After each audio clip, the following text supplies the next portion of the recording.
Good morning, dear students. I am Hirlal sir from MLP International School, Rajpura. This is the class of 9th of subject English, and we are doing our textbook Beehive. And in this textbook, we are doing our poem A Legend of Northland. And we have completed this book, and now in this poem we are going to discuss about the question answer and word meaning. So let us start from the word meaning. Okay? बेटा ये जो word meaning है आप लोगों ने अपनी notebook में return करने हैं, ठीक है? English to English word meaning है। सबसे पहले हमारे पास आता है लीजेंड, ओल्ड ट्रेडिशनल स्टोरी, यानी हमारी पुरानी परंपरागत कहानियाँ। नेक्स्ट हमारे पास है harness, equipment of a horse और सच अदर्स, यानी ये एक इक्विपमेंट का मतलब उपकरण जो घोड़े से जोड़ा जाता है, जिसे हम गाड़ी कहते हैं, तो उसे हम ये कहेंगे। रेनडियर हमारे पास है, ए लार्ज डियर, यानी एक बड़ा हिरन के रूप में होता है लेकिन हिरन से अलग होता है, तो इसको हम रेनडियर कहते हैं। जो बर्फ़ में हम ये कहेंगे कि बेटा स्लेज खींचने के काम आता है। ये हमारे पास स्लेज है, a cart which moves on snow और आइस, यानी एक ऐसी गाड़ी जो बर्फ़ पर चलाई जाती है। पर्चिंग देखिए, to deliver A sermon, perching का मीनिंग होता है उपदेश देना, उपदेश देना बेटा, धर्म से संबंधित। हमारे पास है hearth, floor of A fire place, usually of stone और ब्रिक, इसे हम बेटा चूल्हा कह सकते हैं शुद्ध मात्रा में, जिस पर हम रोटियां पकाते हैं। नेक्स्ट हमारे पास है नीडेड, मिक्स्ड फ्लोर और वाटर इनटू ए फिल्म प्लास्ट, यानी आटा गूंदना, शुद्ध मीनिंग है इसका। नेक्स्ट हमारे पास है scrap, a small piece of fragment of something. वैसे स्क्रैप का मीनिंग मैं आपको बता दूँ, पीसीज होता है, टुकड़े होता है। यहाँ पर हमारे पास क्या होता है, आटे का छोटा सा गूंदा हुआ जिसे रोटी बनाई जाती है। डफ, mixture of floor and water, यानी गुना हुआ आटा। वेफर, ए वेरी थिन या लाइट। स्क्रिप्स बिस्कुट, बहुत ही पतला या फिर हल्का पतला जो बिस्कुट होता है उसे हम कह सकते हैं। प्रोवोक, टू मेक एंगर, यानी गुस्सा दिलाना। ड्वेल, रिसाइड, यानी रहना।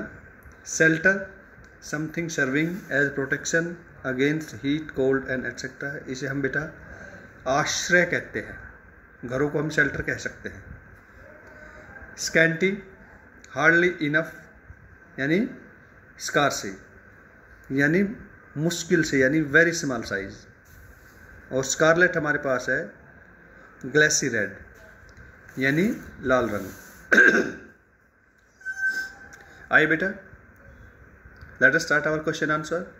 टेक्स्ट बुक एक्सरसाइज हमारे पास है, बुक में आप देखना थिंकिंग अबाउट द पोएम। मैं क्वेश्चन नंबर फर्स्ट में आप लोगों को बता रहा हूँ।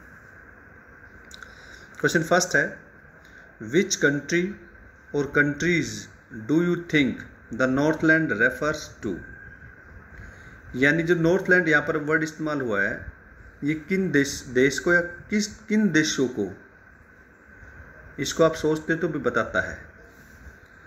The northland refers to a country और a group of country which are situated in the northern hemisphere. Northland के बारे में बताया है, ये उन देश या उन देशों के समूह को बताता है जो विशेष तौर पर उत्तरी गोलार्ध में स्थित होते हैं, यानी जो ठंडे प्रदेश है। क्वेश्चन सेकंड है, what did saint Peter ask the lady for, यानी सेंट पीटर ने लेडी से क्या मांगा। व्हाट वाज लेडीज रिएक्शन, उस औरत की प्रतिक्रिया क्या हुई। आंसर देखिए, saint Peter an apostle of Christ was travelling round the world of preaching. यानी सेंट पीटर जो है वो बेटा ईसाइयों का एक हम कहेंगे कि देवता है, जो कि उस वक्त विश्व में उपदेश देते घूम रहे थे। ही वॉज वेरी हंग्री, वो बड़े भूखे थे, एंड वॉज अबाउट टू फेंट, और वो हम कहेंगे कि थोड़ा भूख से मूर्छित होने वाले थे। He reach the door of a cottage and found an old lady making and baking cakes. यहाँ पर देखिए ही रीच्ड, यानी वो एक ऐसी कुटिया के दरवाजे पर पहुँच गए जहाँ उसे एक बूढ़ी औरत, यानी यहाँ पर लिटिल औरत आता बेटा, लेडी मिली। क्या बना रही थी? मेकिंग एंड बेकिंग केक्स, जो केक बना रही थी और केक को सेक रही थी। ही आस्क्ड द लेडी, उसने लेडी से पूछा, for a piece of cake, यानी उसे एक केक चाहिए क्योंकि उसे भूख लगी हुई थी। Several times he made small and thin cakes, यानी कई बार उसने छोटे और पतले केक्स बनाए। बट एवरी टाइम, लेकिन प्रत्येक समय, सी थॉट, उसने सोचा, that piece of cake was much too big to be given. क्या सोचा कि जिस केक को वो देना चाहती है वो उसे बहुत बड़ा दिखाई दिया। She could not even part with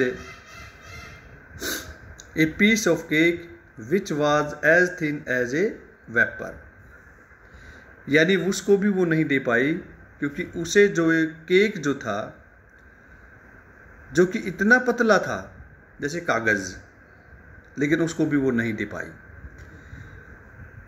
तो ये आंसर हमारा कंप्लीट हो गया है। नेक्स्ट क्वेश्चन पर बढ़ते हैं। क्वेश्चन थर्ड है, हाउ डिड ही पनिश हर, यानी सेंट पीटर ने उस लिटिल औरत को कैसे क्या किया, दंड दिया। Saint Peter was fainting with hunger, saint Peter जो थे वो भूख से बड़े हम कहेंगे कि मूर्छित होने वाले थे। But the lady was not prepared to give him even a wafer things of the cake, लेकिन वो औरत जो थी वो तैयार नहीं थी उस पतले से केक को भी देने के लिए। हर ग्रीड, उसका लालच, एंड सेल्फिशनेस, उसका स्वार्थ, प्रोवोक्ड सेंट पीटर, उसने सेंट पीटर को गुस्सा दिला दिया। And made to him very angry, उसे बहुत गुस्सा आ गया। सो ही टोल्ड हर, इसलिए उन्होंने उससे कहा, she was too far selfish, अरे तुम तो स्वार्थी से भी बहुत ज़्यादा दूर हो, यानी तुम बहुत अधिक स्वार्थी हो। To dwell in human form, कि देखिए to dwell in human form, कि आप मनुष्य के रूप में रहने के लायक नहीं हो। ही पनिश्ड हर, उसने उसे दंड दिया by changing into A would picker, उसे कटफोड़े में परिवर्तित कर दिया। विद ए स्कारलेट कैप, जिसके सिर पर एक लाल रंग की टोपी, ऑन हर हेड, उसके सिर पर चोटी थी, जो टोपी थी। He cursed her to live on a scanty food, उसने उसे अभिशाप दिया कि तुम इतने ही कम भोजन के लिए तुम्हें जो रहने के लिए जिंदा रहना पड़ेगा, बाय बोरिंग, और उसे भी आप कैसे प्राप्त करोगी, the hard and dry woods all day, पूरा दिन तुम सूखी लकड़ियाँ फोड़ोगी और उनमें से तुम ये छोटा सा भोजन प्राप्त कर पाओगे। तो आज की वीडियो में 3 क्वेश्चन ही, नेक्स्ट वीडियो में हम इसे कंप्लीट कर देंगे। Thank you. इसे आपने अपनी कॉपी में रिटर्न जरूर करना है।